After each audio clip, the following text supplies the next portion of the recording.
Hi, my name is Suha Hassen. I am originally from Iraq and I am a master's student in women, gender, sexuality studies at Oregon State University. And I am presenting my paper, which deals with the sexual gender-based violence against Yazidi women from ISIS post-United States invasion. So my paper introduction is like, following the United States invasion of Iraq, sexual violence has been used as a tool, as a weapon to traumatize and destroy communities.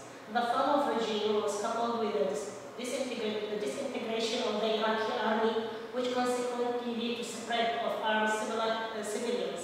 Various forms of sexual violence spread widely in most parts of the country, affecting the vulnerable population of women. Unfortunately, sexual gender violence was used as a weapon to traumatize all Iraqi communities, especially women from minorities. Systemic rape, abduction, sexual slavery, and sex trafficking are used as an instrument for ethnic cleansing and genocide in order to impose religious and political hegemony. The religious and political leaders use women's bodies as a weapon to traumatize and terrorize the community in order to impose their religion and political hegemony in this area, especially in north of Iraq. There are many reports focusing on ISIS, but focusing on the psychological, social, economic, and moral consequences of their acts on Yazidi women's life. In this paper, I focus on indigenous Yazidi women who have been abducted, raped, and enslaved over the last year or so from ISIS in the north of Iraq. So my paper deals with indigenous ethno-religious, non-Muslim minorities in Iraq that have been occupied and invaded by the Islamic State in Iraq and Syria.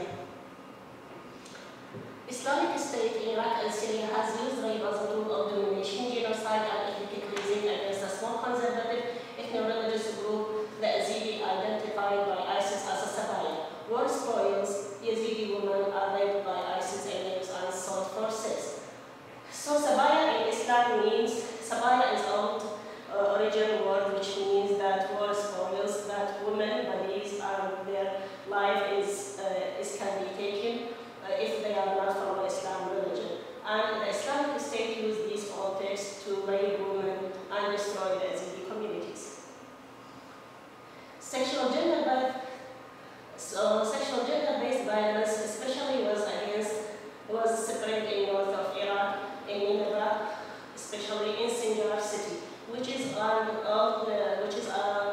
an ancient city that inhabited by Yazidi population, and this is part of their diaspora during ISIS invasion. So my community, on that I focus on my paper, those women has been lost their virginity, which means in the Middle East, especially in Iraq, which is a conservative community, means lost their honor. Probably got pregnant during their ordeals. These women will be ostracized by their community if they are escaped and slavery. These women will have to live with children that will ever remind of their ordeals, their ordeal, and slaughter of their families. So those women, the Yazidi women, now live in the refugee campus in a very bad situation, especially the survivor. Most of them are pregnant and live in a very bad situation. This paper also documents the lived experience of Yazidi women and investigates sexual-based violence used as a tool of a genocide, as I said again, intersecting of factors like religion, race, and ethnicity. What I present here is a story of abduction and slave form of one of the female survivors. I translated her personal narrative from Arabic in how her history of sexual enslavement and rape trauma can be here. So I used the oral narrative from one of my friends who is like a Yazidi activist and one of the documentary during the ISIS invasion. His name Dawood Al-Qattabi, and he provided me like in 18 survivor. And I chose this story and translated from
One of the two girls was bleeding from her arms, but ISIS men hit her despite that body would stay. So any woman tried to suicide in order to keep her virginity and not lose her honor. Many women tried to commit suicide, but unfortunately, the survivor, if the woman survived from ISIS, then they will capture her again and torture her. So now Naima and many women, survivors as Yazidi women, live in refugee camps, and this is part of their living. They are living in very psychological and mental trauma, and there is no focus on them. So currently, this is part of also what Naima suffered. Complex mental health needs resulting from post-traumatic stress and brain trauma, the lack of support system and service like psychological and social and financial. Conclusion. Sexual gender-based violence in Iraq, in Iraqi women reached the peak level after the United States invasion in 2003. Sexual gender-based violence is also used as a